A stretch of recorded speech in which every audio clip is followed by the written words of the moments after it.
Alright, what's up guys? So one of the members in the group asked if I could do a crypto market review. So this is going to be a real quick analysis on the crypto markets.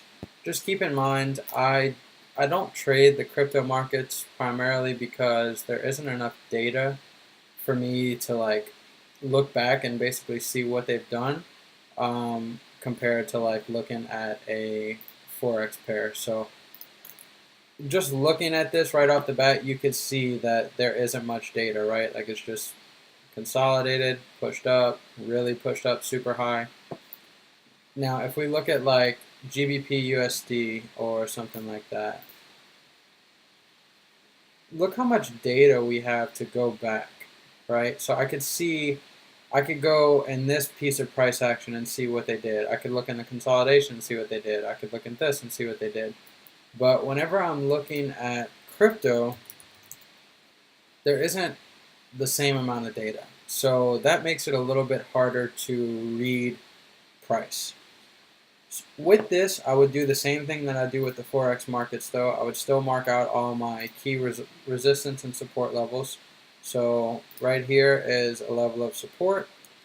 Traded here, found support. Traded here again, found some support, pushed up.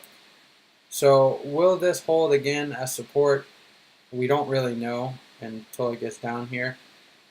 Now, looking at this right off the bat on a daily time frame, to me it looks like it's going to want to go lower. Maybe down into these down candles here,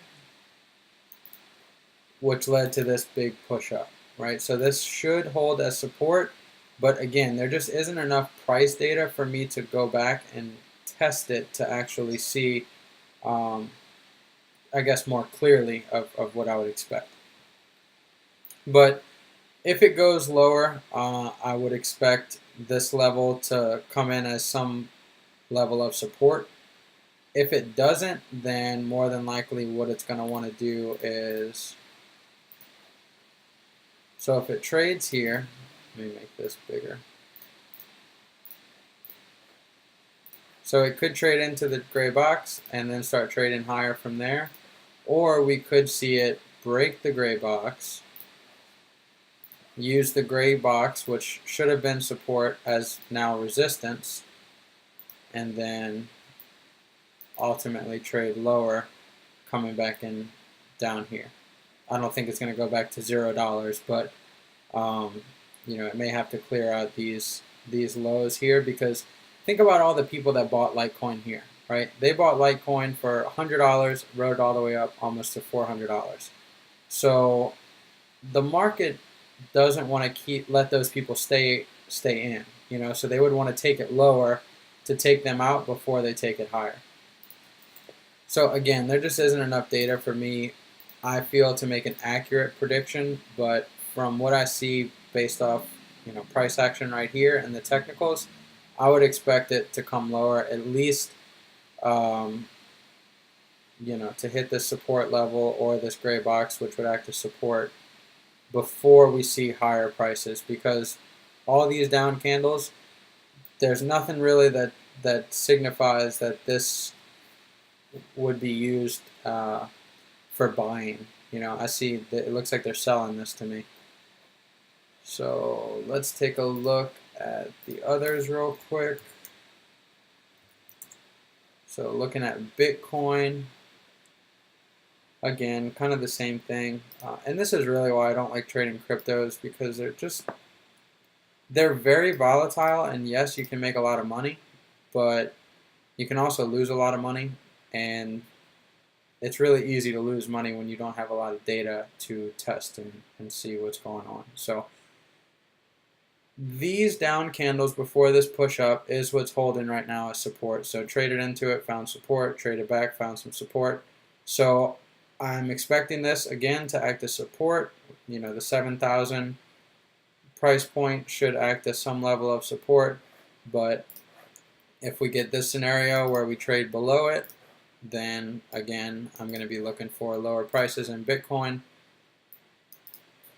This would be a potential scenario. Or we could trade into this box and then start pushing higher. So these would be the two scenarios that I'm looking for. In order for me to get long this, I would want it to at least break some sort of a high. So if it could come back, break this high,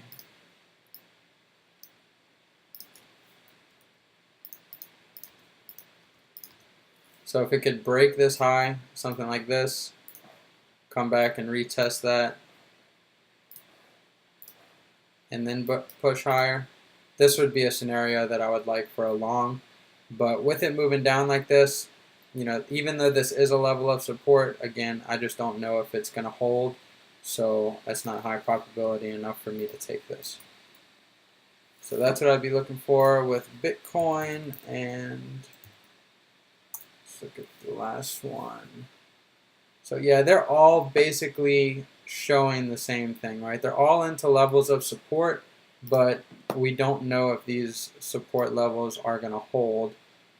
So it's more or less just a waiting game to see, are they going to break below the support levels, or are they going to use it as support and then start trading higher. So all of them are into key levels of support. It's just a matter of seeing, is the support going to be held, or are we going to trade through it and use the old support as resistance.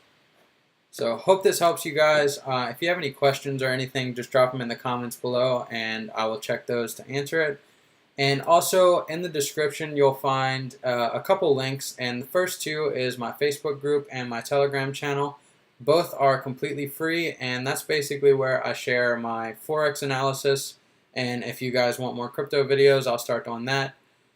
And the Telegram chat is basically where I send my trade alerts. So any trades that I'm looking at, or any trades that I take, I'll send through the Telegram chat, and then you guys can analyze the charts that way, take the trade, whatever you want to do. So the links to join those are in the description below if you want to be a part of that. Thanks guys, have a good one.